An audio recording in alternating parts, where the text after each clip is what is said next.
saya rasa penting bagi DPR untuk menangkap bagaimana aspirasi publik yang menyoroti terkait bagaimana komitmen pemberantasan korupsi Jokowi yang memang tidak terlihat. Menyedihkan, ICW mingkem lebih bayar Anies, mangap soal pidato Jokowi, ditulis oleh Anto Cahaya dari Siwo.com.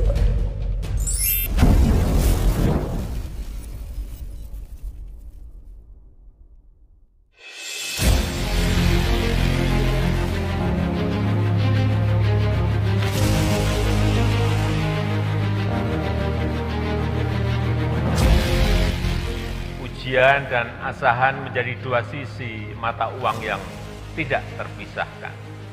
Bukan hanya beban yang diberikan kepada kita, tetapi kesempatan untuk memperbaiki diri juga diajarkan kepada kita.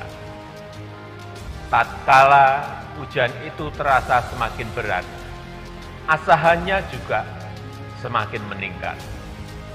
Itulah proses menjadi bangsa yang tahan banting, yang kokoh, dan yang mampu memenangkan gelombang pertandingan.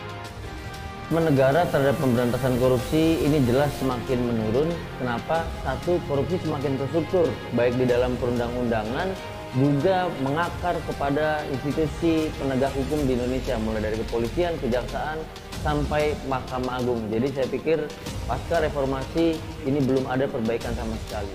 KPK era saat ini adalah KPK era Presiden Jokowi.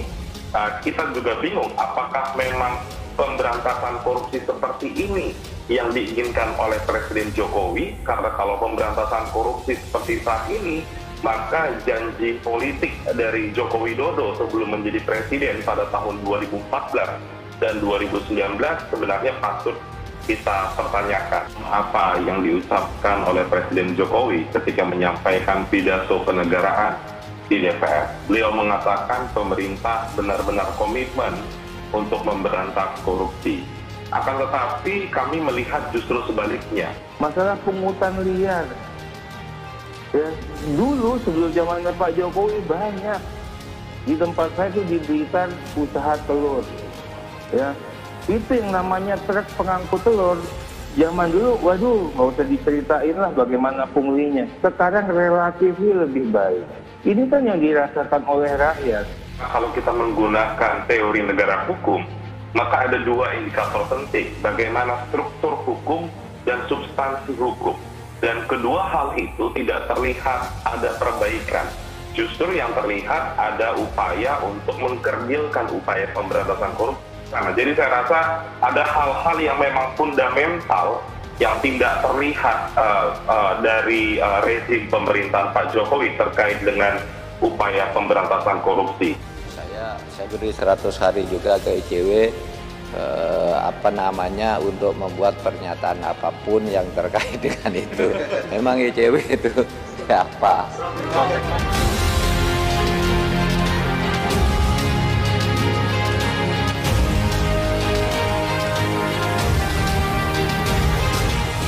Dulu saya sangat senang dengan kiprah Indonesian Corruption Watch atau ICW sebagai lembaga non-pemerintah yang mempunyai misi untuk mengawasi dan melaporkan kepada publik mengenai aksi korupsi yang terjadi di Indonesia. ICW aktif mengumpulkan data-data korupsi para pejabat tinggi negara, mengumumkannya pada publik dan jika perlu melakukan gugatan class action terhadap para pejabat yang korup. ICW adalah lembaga nirlaba yang terdiri dari sekumpulan orang yang memiliki komitmen untuk memberantas korupsi melalui usaha-usaha pemberdayaan rakyat untuk terlibat atau berpartisipasi aktif melakukan perlawanan terhadap praktik korupsi. ICW lahir di Jakarta pada tanggal 21 Juni 1998 di tengah-tengah gerakan reformasi yang menghendaki pemerintahan pasca Soeharto yang demokratis, bersih, dan bebas korupsi. Dan yang menarik, meski sudah banyak para akademisi, lembaga masyarakat, pegiat sosial media kerap sindir ICW terkait kasus kelebihan bayar atau overpay yang terjadi di pemerintah Provinsi DKI Jakarta, tapi anehnya ICW tetap bungkam. Semula saya tidak percaya begitu saja mengingat kiprah mereka yang terbilang aktif jika bicara soal korupsi. Dan di dalam organisasi ICW juga ditempati orang-orang yang selama ini sangat getol bersuara. Tidak mungkinlah mereka hanya diam saja, sedang keberadaan mereka sangat mulia untuk bangsa Indonesia. Akhirnya, untuk melunaskan rasa penasaran, saya mencoba riset.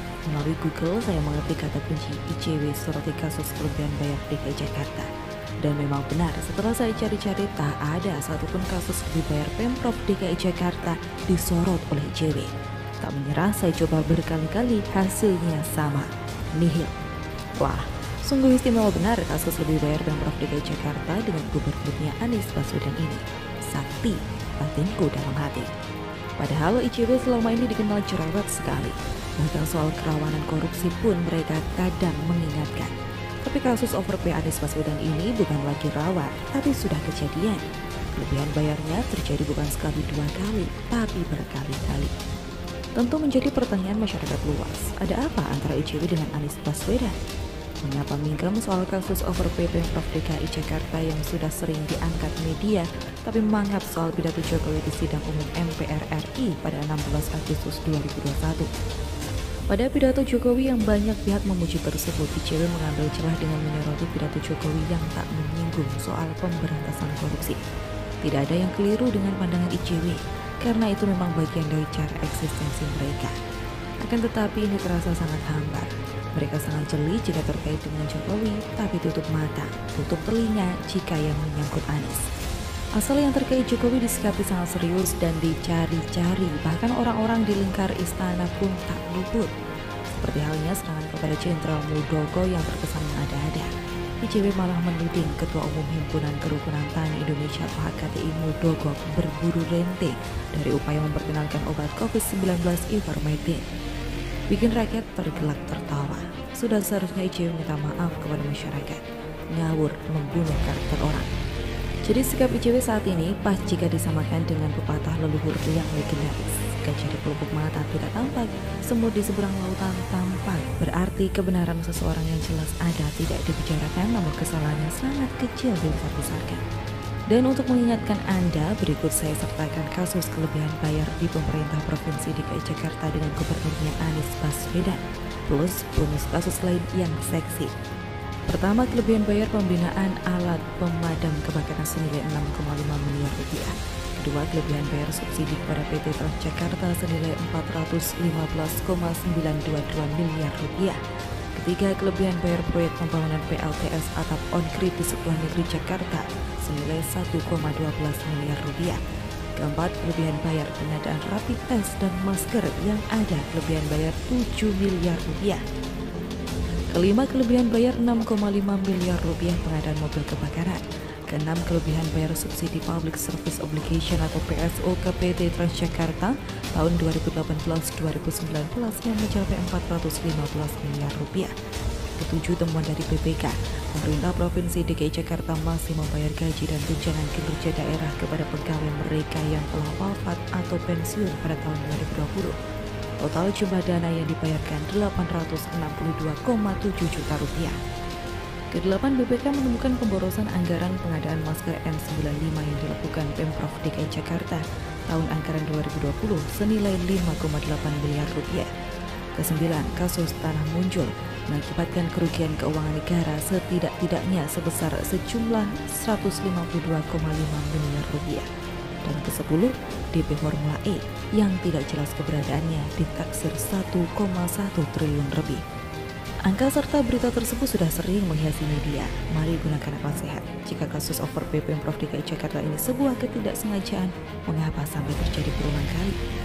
Jadi jika menjadi gubernur saja tingkat keteledoran dan tata kelola buruk seperti di atas, lantas apakah pas dan pantas apabila yang bersangkutan berambisi dan mimpi jadi Presiden RI? Kiranya banyak kelompok atau pribadi yang memiliki kepentingan, lalu tutup mata, tutup telinga, mati hati nurani.